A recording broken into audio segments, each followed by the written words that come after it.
For people unfamiliar with you, please tell us your name, what your background is, and what you've been doing for the last 40 years. I'm Brian Clement, the director of Hippocrates Health Institute, and almost 50 years ago I began my professional life. I, as a young American, found myself out of shape, out of touch, and in trouble, and completely made a turn in the right direction and adapted a plant-based diet, began to exercise, and work intensely on my attitude. I think that that's always the most important. And was led by my mentor to do work in the natural health field. And slowly but surely recognized that there was a great need for people not only here in our country, but globally to be educated about this. That somehow, over a short period of time, over 4 or 5 generations, we drifted from an organic lifestyle, a community-based farming lifestyle, to a haphazard, high-speed, insane life, where everyone's eating fast food and families don't sit at a table and communicate anymore. Now we're on cell phones. We're driving with cell phones as if we're in our living room. And our work schedules have gone up 20, 25 hours. And with all of that insanity, people are sicker than they've ever been. So I felt it very appropriate that I educate myself in that area. So I started with nutrition, had education as a naturopathic doctor, became a Ph.D. nutritionist, and I have a team of doctors and nurses that have worked for me at Hippocrates for several decades. Are you familiar with any of these studies? And if so, can you tell us what they concluded? Number one, the more recent meta-analysis of all the best studies that showed a 31% increase in mortality of people who ate a ketogenic diet. Number two, Gary Frazier's Adventist Health Studies. Number three, regards studies showing the African American diet is deadly. And four, Walter Willett Nurses Health Study and the Health Professional Follow-Up Study. Yes, we'll start with Dr. Williams, who is president of the Cardiovascular Association here in America. And I believe the number was 27% higher mortality rate when it came to people who are on this very high animal fat diet. Sadly, people get mono-focused on one area of health, and they looked at the brain, and they looked at all of the brain disorders, including Alzheimer's disease, and rightfully concluded that literally the brain is made of fat, and by putting some form of fat in there, it slowed the progression of these diseases. Sadly, they chose the wrong source of fat. The work that we've been doing at Hippocrates since 1956 actually brings essential fats into that picture, and our mortality rates go down when people are preventing brain disorder, not go up. Number two, you're talking about the Adventist Study, and this is a study where it looked at one of the 5 groups that are part of the blue zones. Now there's 6 recently, and the journalists that did that research, not a doctor or researcher, wisely said, look, one person is saying the ketogenic diet, one is saying a living food diet, one is saying macrobiotic, one is saying Atkins. Well, let's go out and see who lives the longest. And lo and behold, found 5 and now 6 groups, and one was in Loma Linda, California. So that's where that study was conducted, and showed on a fairly poor plant-based diet, people lived much, much longer than they did on the average Western diet that all of us are killing ourselves with. The next study is a nursing study that's a very long-term study. It's one of the rare jewels we have in the research community. And they looked for decades at nurses and the way they lived. And they found, for instance, sugar. If they ate more than the average, which is unbelievable to begin with, 8 tablespoons a day for the average person, just a little bit more, they doubled their heart attacks and strokes. Cancer rates went up, not only from the sugar, from animal food consumption. And they also looked for the first time in a global sense, a universal sense, at the stress factors, which I was appreciative of. Now, we've come a long way since those nursing studies, and there's been a lot more added, certainly in the international community. These are the ones in English, so of course here we always talk about those. But to me, much more acutely interesting are some from Europe. Some people say beans and grains didn't exist until 10,000 years ago, and therefore are not our natural foods, and our bodies aren't programmed to eat them. And Therefore, we are meant to eat animal products. What does the best science say? Well, the best science says that anthropology is wrong. Here at the conferences here, one of the subjects I'll be speaking about is a real history of how we ate. And looking at the real science that came out today, not what they're teaching at Oxford and Harvard and Stanford, but the real science. Scientists who basically looked at really our teeth. I was stunned recently to find out that all of these people who have stuck to the status quo and taught Ph.D. students for, it seems, eternity that we were hunters and gatherers, never bothered to see the indentations in the teeth. So Dr. Richards basically has done so. And he points out that throughout history, pre-Homo sapien, you and I are Homo sapiens, we've been around in this form for about 10,000 years or so. We started in a valley in Ethiopia. Our ancestors were black, not brown. And we then started to move globally. Then you had Neanderthals, and we used to think that we never mixed with them, but recent studies show that we have 3 or 4% of our genetics as Neanderthals. And there were a few other groups, Erectus, etc. But who won is our group. Now, we're not sure how that happened. There's 2 major schools of thought. One school is that we beat them up and killed them and got rid of them. The other is that we outsmarted them. And we used to also think that Neanderthals, matter of fact, it has a stereotypical view of cavemen without any intelligence, had bigger brains than you and I. So possibly they didn't have the same gifts we had for survival. So he looked, Richards, at the teeth and found out we were plant eaters. And we ate pretty much vegetables, green leafy vegetables, and fruit. These were our 2 foods. And then he brought geologists in wisely, which was pretty sharp as far as I'm concerned, and said, how come the indentations for this 5 or 10 or 15 year period are deeper? They're engraved in a different way. And the geologist said, that's when we had droughts. So to say we never ate seeds is completely wrong, and bean is just a seed. So we did eat seeds, and when we ate seeds, it wasn't our first choice. It was our second choice when that's what was available. But did they find that we ate meat and ate the bones? No, they did not. Did they also find we had claws to rip into the flesh and to gnaw it off a creature? Or did they think that we were as ignorant as we seemingly are today to get under the cow and drink from its bosom? That's perverted. I know it's considered mainstream and normal today, but if I suggest to any of you that like to take dairy food, be it whipped cream, be it organic, be it cheese, be it kefir, none of you would pretty much do that. And if you did, probably you'd be arrested for that act. Are hemp, flax, and olive oil good for us to eat? Should we try to include these oils in our diet, or should we try to avoid them? There's a major school of plant-based doctors, we're called lifestyle doctors, although Hippocrates founded lifestyle medicine. There was no such thing as lifestyle medicine until our doors opened in Boston back in the 1950s. And our founder recognized something, that it wasn't just about diet, it was about your entire lifestyle. And she also recognized something, sadly, even the alternative and holistic doctors don't understand today. We don't want you, the patient, to be dependent upon us. We want to educate you so you don't have any dependence on us or anyone else. So we have to teach lifestyle. The lifestyle, sadly, your mom and dad didn't teach you. Your education didn't teach you. Healthcare didn't teach you. And so that's what lifestyle medicine is. But these docs, pretty much, they don't get this big picture. They say when they are monofocused on a cardiovascular disease, which, by the way, I think is true, avoid all oils. But how about when we look at the real work on oils and the people who have least dementia and the people who basically are very congruent when they're 100 years old? There are people who have a lot of fat in their brain. And yes, our body produces an awful lot of that on a healthy plant-based diet. If we're exercising, it also encourages it to go through the blood-brain barrier and create that structural brain fat that we need. But on the other hand, they also find that over 90% of people 100 who are completely awake and lucid have high fats.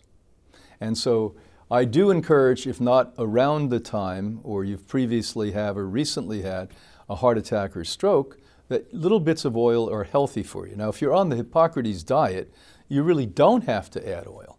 And the reason being is we have the highest protein diet the highest essential fat diet, the highest vitamin diet, the highest mineral diet, the highest phytochemical diet on the planet Earth. And so I'm not one that says nobody should eat oils. And by the way, it would make a lot of people's lives really boring. Author Chris Kresser, who believes in paleo diets, says that according to studies, eating dietary cholesterol does not lead to higher rates of blood cholesterol in most cases, and even if eating saturated fat and dietary cholesterol does lead to higher saturated fat rates or blood cholesterol, it still doesn't correlate to higher death rates.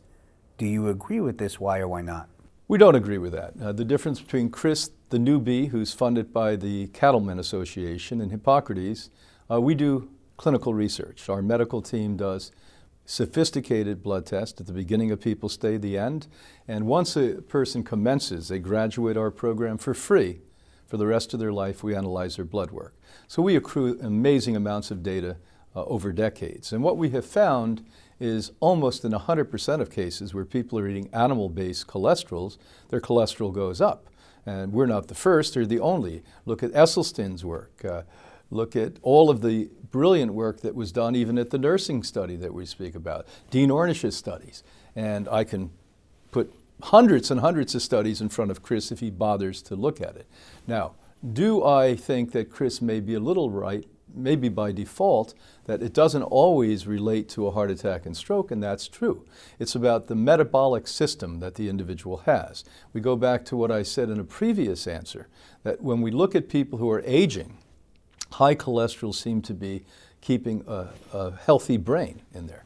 So here's my current thinking on this with all the body of evidence and research and my own experience of almost a half a century, is pretty much when you're young, it's going to actually create much higher chances of a heart attack and stroke, and certainly diabetes. Nobody even talks about diabetes. Notice that over 85% of the people who have diabetic type 2 conditions are all overweight, and there's a reason for that. Fat surrounds a cell, glucose can't get into the cell, remains in the blood, it's called blood sugar then. So Chris better do his homework before he puts his name on a book. Number two, eating meat in every single legitimate study I've seen ever since I was a boy, reading the studies, which I've read thousands of studies, always lead to higher cancer rates. The degradation of the planet Earth, higher cardiovascular disease rates, higher diabetic rates, higher multiple sclerosis, higher Parkinson's, higher ALS. And let me confirm to you, this is not only something I read, we practice at Hippocrates. We were the very first plant-based institute on the planet. There has not been one person who's come through our door out of the hundreds of thousands of people that we've worked with that we haven't put on a 100% organic plant-based diet and clinically observed what happens. So there's reversals of these diseases or relaxing of those diseases when we take away the culprit that Chris thinks is such a healthy thing to eat. How does someone protect their thyroid? Thyroid problems today are a major concern. Let's go back a generation ago. A generation's 25 years. If I saw a man with a thyroid problem, I would have been stunned. It was such a rare an event that, it had been stunning. Today, about 20% of men have a thyroid problem. And that's who we know of. There's probably a higher amount. About 70% of women. And many of them we know about. It's either low or high or Hashimoto, or even worse, little growths on the thyroid or even cancers on the thyroid. So what happened? Number one, there's been long-term lack of iodine in the soil and selenium. In this country, it's been about 150 years that we've lacked those. And it was only initially coming from farms that were close to the coastal regions. Now remember, here in America, we call the center of the country the bread belt. Why? That's where most of the farming goes on. They never had iodine in that soil. Selenium was farmed out about 150 years ago, and about the same here along the coast. Europe, it's worse. 250 years it's been gone. Remember, the population of Europe is much larger in a smaller area, and they've been there a lot longer than we have. So the second problem is we invented something called cell phones and laptop computers and desk computers and cell towers and Wi-Fi. And when that happened a generation ago, this aggravates and stimulates the gland, the thyroid, which is an extraordinarily important gland in the body. It regulates hormones. It's a messaging. It's sort of the one who collects a call and dispenses the information from the brain downward to the rest of the body. So with that high frequency right at the thyroid, and you sitting in front of a computer 8 hours a day, it's been such an aggravant to it, it throws the frequency of the thyroid, and by the way, other glands off, including the ones in the brain, which are as important, if not more, pituitary and pineal glands. So this is something we work with a lot. We use high frequency forms of iodine, selenium, and a clean diet. And also we have to work on getting people away from those devices, or at least protecting themselves from those devices. There's different technologies we use. For instance, this one we brought in from Germany. It was Russian-German collaboration, and Anna Maria put it together with them. And this is called a high pulse. So people alive today must be wearing this, or certainly should. I petition you if you want to be well, on your phone now. We have devices that literally dramatically remove the electromagnetic frequency on the bottom of a router. And then when we're sleeping at night, shut off the computer in the router. And these are the simple things we can do to help to prevent thyroid problems. Do you eat a 100% plant-based diet? And if so, how long have you been doing it? I've been on a 100% plant-based diet for 48 years. I'm about 90% raw, and 2 to 3 days a week I'm 100% raw. And there was about an 8-year period of my life I ate a 100% raw food diet. And so anyone who is in my position, who knows what I do, who sees what I do, sees catastrophic disease reversed. Very soon I'm going to be 70 years old, and I have the energy of a 20-year-old. When you are experiencing these things, you'd have to be suicidal not to live and eat this way. Now, of course, diet is what we're speaking about, but it's equally important to exercise, to keep your head straight, to be happy, to be passionate about what you do, to be in love with your family. You know, these are the things that make us whole and complete and well. But the diet is essential. It would be like you could buy a Bentley or a Rolls Royce and sit there, and if you have no gasoline, the diet, you're not going anywhere. You'll just sit and look pretty for a period of time. Many authors recommend a whole food plant-based diet. Why do you go further and recommend a raw whole food plant-based diet? Well, you know, what happens with people in the health community, be it a doctor, a naturopathic doctor, even people like me, nutritionists, we get really stuck in our own reality. So what we're willing to do, what we're willing to accept is the border, the boundary, the ceiling for us. Years ago, I got frustrated with my own limitation. So I started to study natural history and other sciences.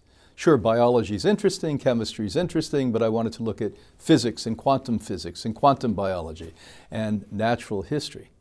And when I found that we share this beautiful planet with about 8 million other species that we know of, there may be 20, we just haven't identified, many are microscopic, and 100% of those species eat a 100% raw diet.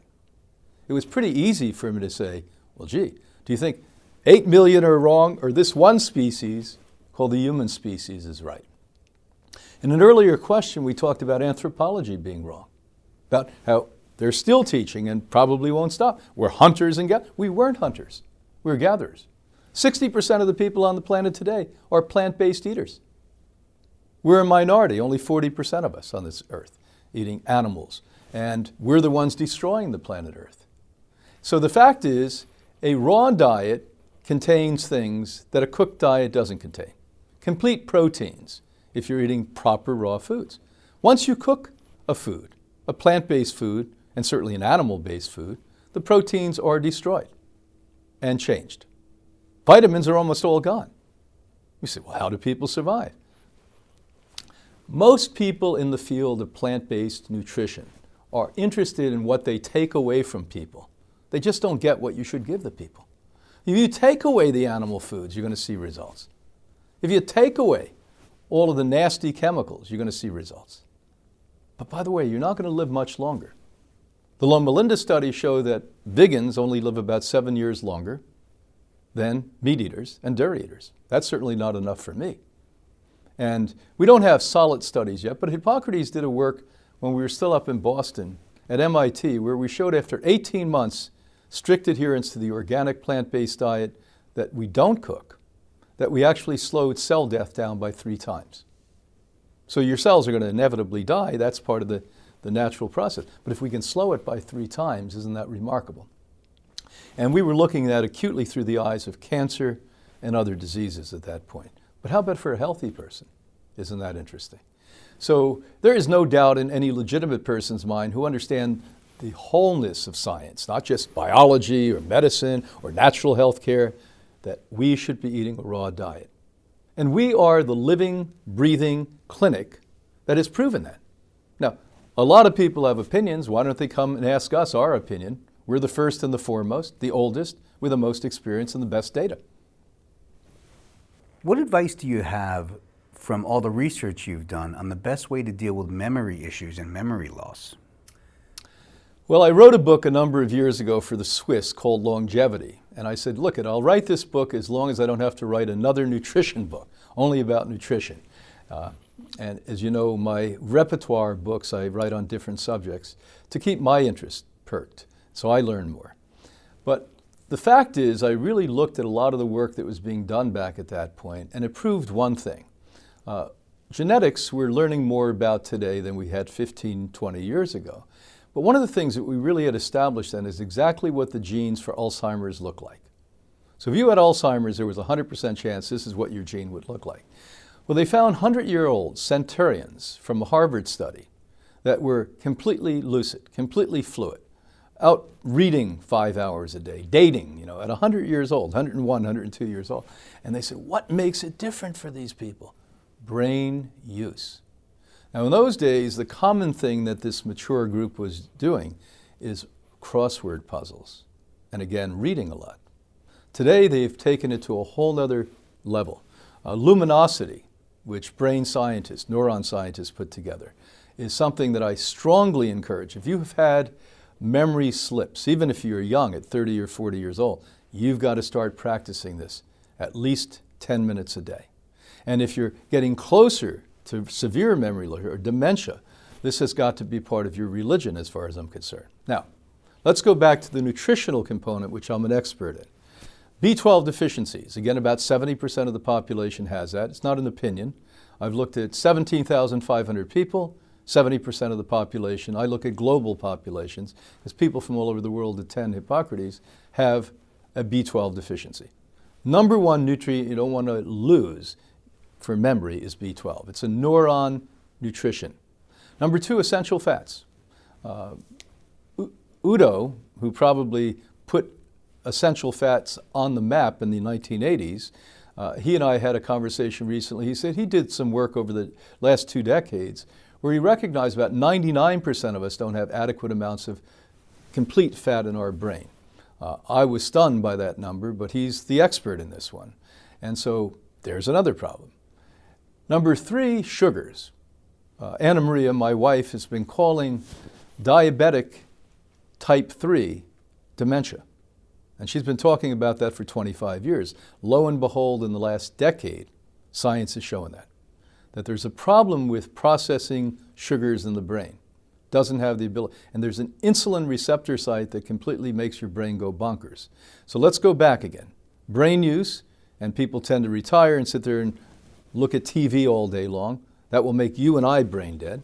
Number two, when you look at B12 deficiencies, you look at number three, the essential fats that the brain's made of not being there, little perforations or indentations in the brain. And number four, the sugar content, which is a plague.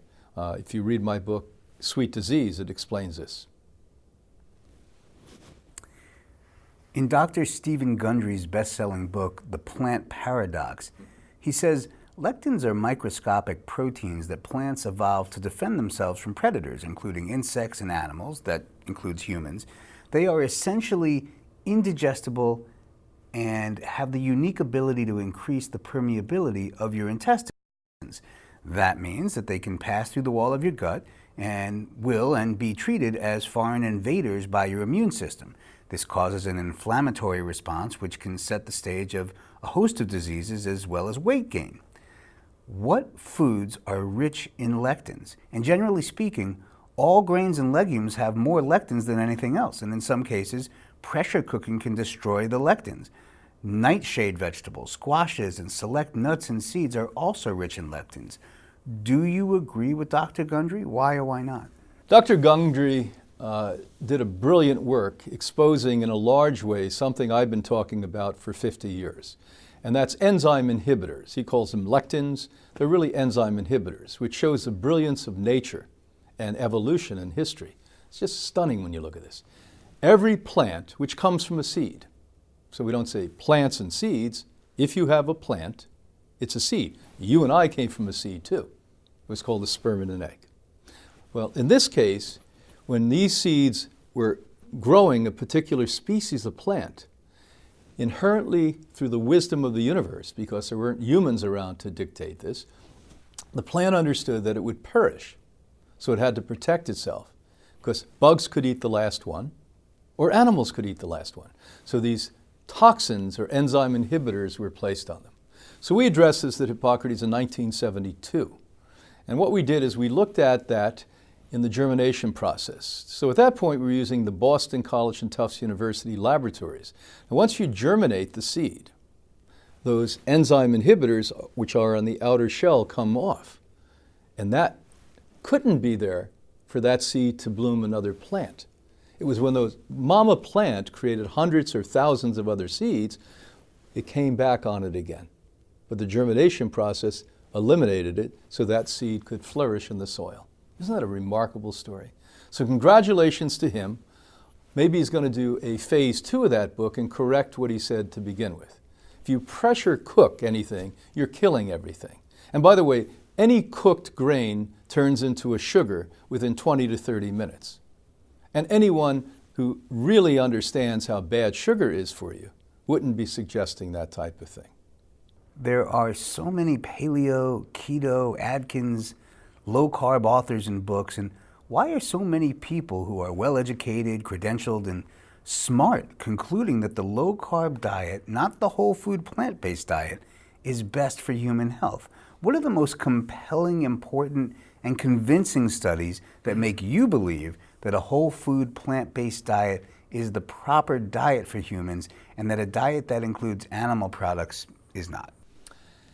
What you have to understand is that when people look at food today, they look at overweight and regular weight or normalized weight.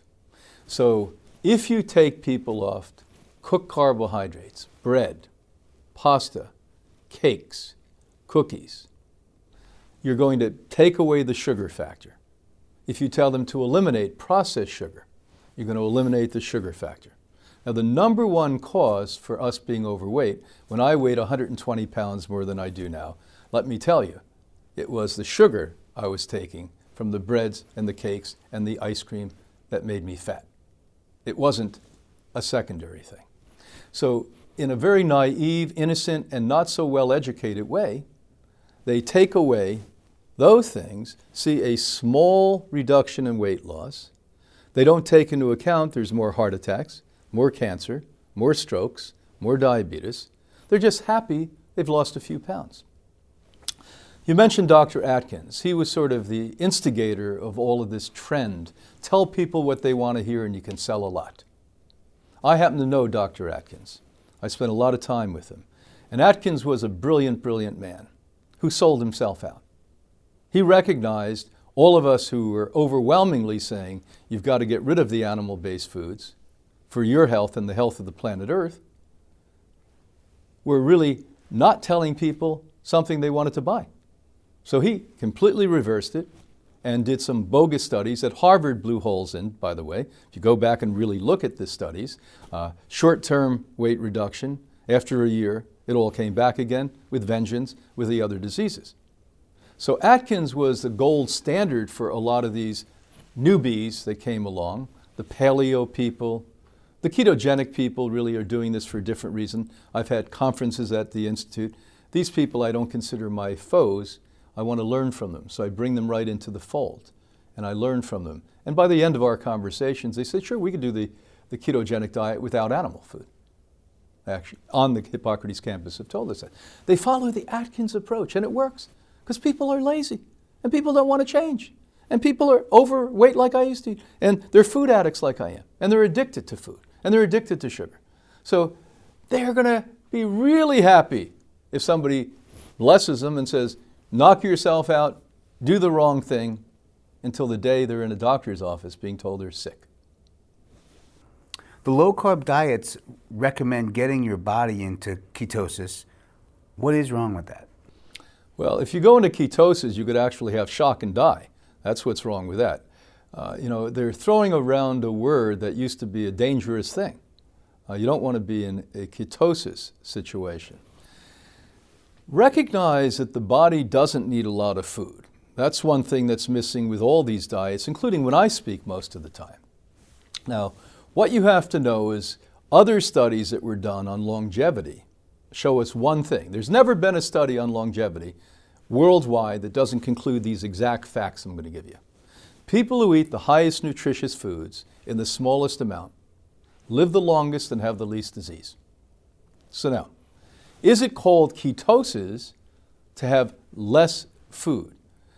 They talk in calories, I talk in energy. So let's go back to the mundane and talk in calories. If you're used to, as my body used to be used to, taking in bread, taking in pasta, taking in whatever is going to turn into a sugar, jacks me up temporarily with false energy. I plummet down, then I need more sugar. That's what they're doing. They're taking away that merry-go-round approach, and we're getting off the merry-go-round, and so it looks to them as we're regulating that gyration of sugar. What's really happening is you're normalizing the body the way it should eat. The other thing you have to know is our ancestors, for the overwhelming majority of time we were on this earth, were nomadic. They weren't eating 3 meals a day.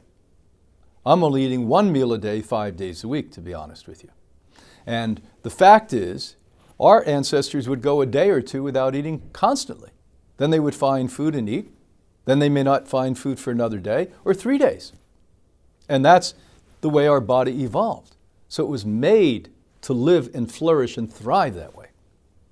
And so we have a lot of scientific terms and we impress the public who doesn't know that much, and they're all in awe, and they say, well, gee, that sounds good. So I always liked to eat butter. Well, the hardest thing for me to give up was dairy. I loved meat, but I gave it up in a day. It took me 3 years to give up dairy. I used to put, butter and whipped cream and ice cream together and eat it. And so they're singing to the choir. They're preaching to the choir. And the choir likes that song. I'm telling you, don't use these silly terms. Get on a plant-based diet. We go back to the most important thing I've talked about today to you. The longest living people are on plant-based diets. The longest living people all have community. And the longest living people exercise more than I do, which is a lot. What are the health implications of eating salt? How much of an effort should we make to avoid it? It seems to be in everything. It is in everything because, remember, salt was a preservative on animal-based foods. We have so many luxuries we take for granted in our world today. Even the poorest among us have refrigerators. Back in the 19th century, nobody had a refrigerator. And if you were one of the few people that ate meat, the aristocracy, they were the only people that pretty much ate meat. The peasants didn't.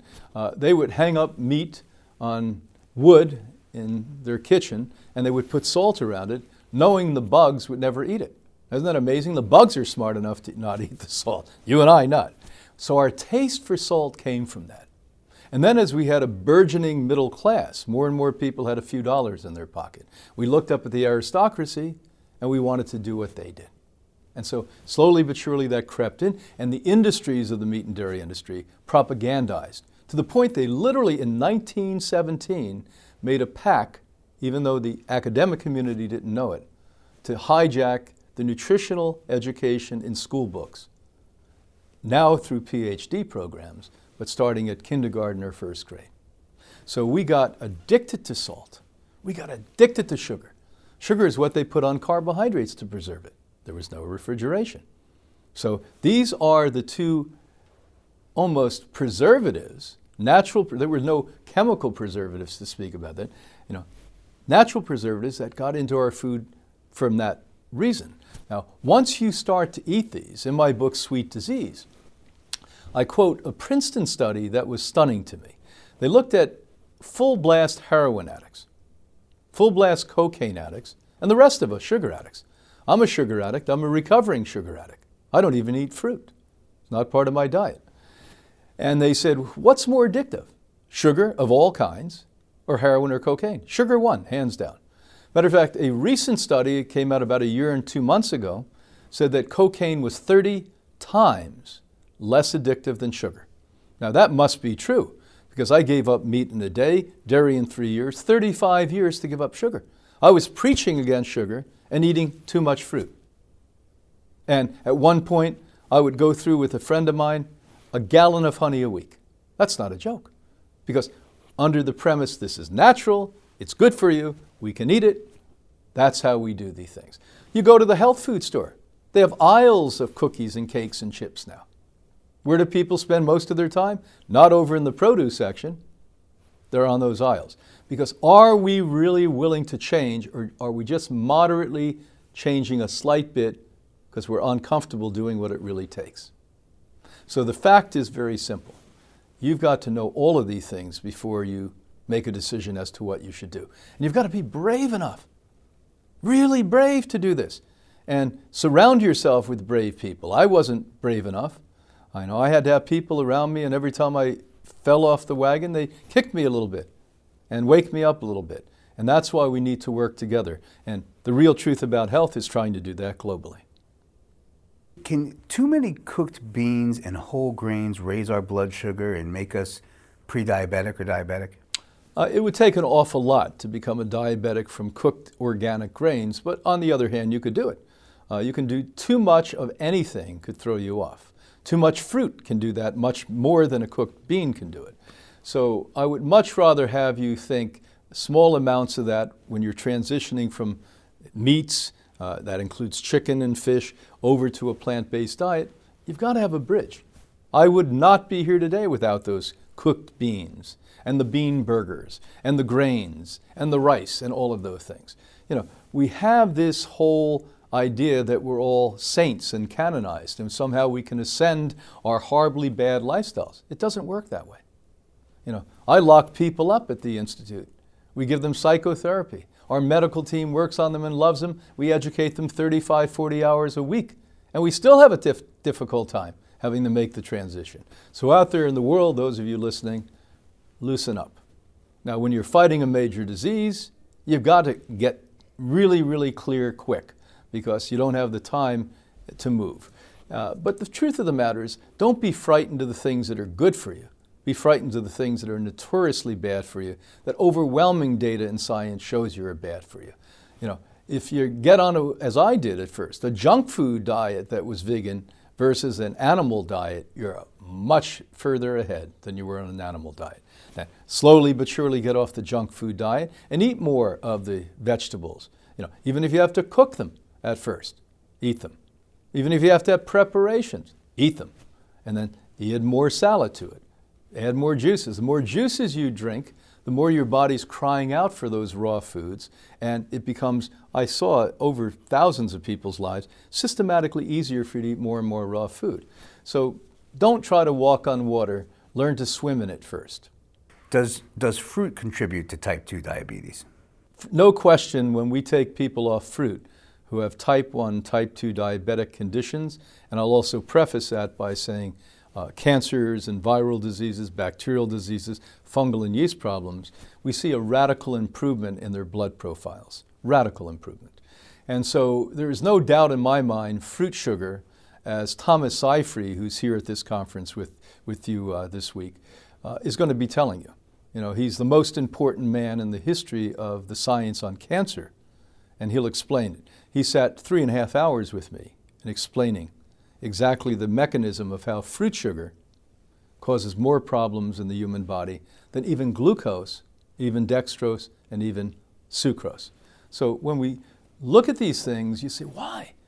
Brian said just a few minutes ago that the original diet of man was fruit. it was a wildly different food than it is today. The Chinese began hybriding this thousands and thousands of years ago. And what they learned at the markets, the guy who had the sweetest fruit, probably because he had the richest soil, grew it in the perfect climate, sold the most. And the poor guy that had sour fruit that was grown in bad soil sold the least. And so this goes back millennia.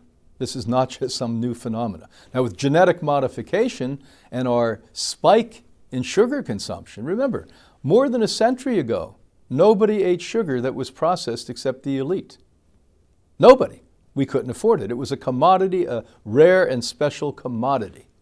Today, the poorest people among us eat by far the most sugar.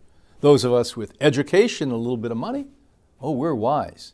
We eat 120 pounds a year. They eat 160 pounds. But our sugar in every socioeconomic group with our children is double their weight a year. So a 12-year-old who's 100 pounds consumes an average of 200 pounds of sugar a year.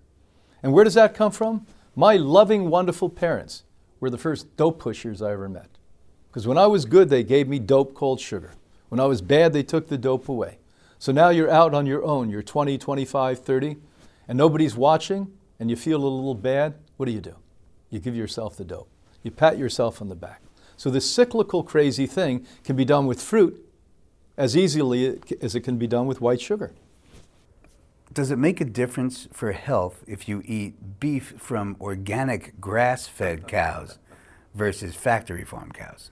One of the other frauds I've seen, I call these the yuppie frauds, the white elite whole food market frauds, where they tell you, buy organic meat. Somehow in the back of your mind you have this deceptive idea that there's more compassion before they kill the animal, that they're grazing around the planet. Well, the real authorities on the earth and the environment tell us that we would have to wipe all the buildings, all of the cities, and all of the people off Earth and reproduce 7 planets to have all the animals grazing the way they tell you they do. So remember, there's no people, no cities, no buildings, just 7 planet Earths to feed the people the amount of meat that they're consuming today and have healthy grazing going on. So as I speak about in a number of my books, including Poisoning Poultry, Dairy Deception, this is completely a lie. It's a lie with a big L in this one. They literally are the same factory farms, same exact factory farms. Even the few that do graze, the last few weeks, they're put in the same factory farms with the other cattle. And there's laws that allow certain amounts of antibiotics to be given, etc. And shame on us for thinking that if you spend more money, you can be protected.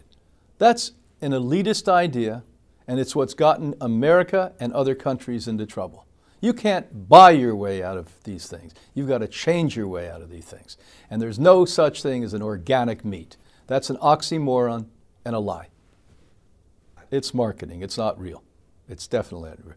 I mean, if you look at the studies I reported in Dairy Deception, they looked at eggs, so-called free-range eggs, half of which were organic, 1,300,000 eggs. 90% had salmonella or E. coli and salmonella on them. You did not have to cook them. You touched them and you could get that. But every time you notice in the news, they never tell you that it comes from an animal, salmonella or E. coli. They always blame a vegetable because the lobbies for the meat and dairy industry are so strong globally that if they did that, people would reduce the amount of animal-based food. If they knew what mad cow's disease was. Do you realize mad cow's disease was actually feeding vegan animals, steer animals? And the proteins in their body folded. And it actually eats away their muscle tissue because they fed a plant-based eating, just like you're a plant-based eater, an animal-based food. And people don't realize these overwhelming truths because they're not on your news. They're not in the newspaper. They're hidden.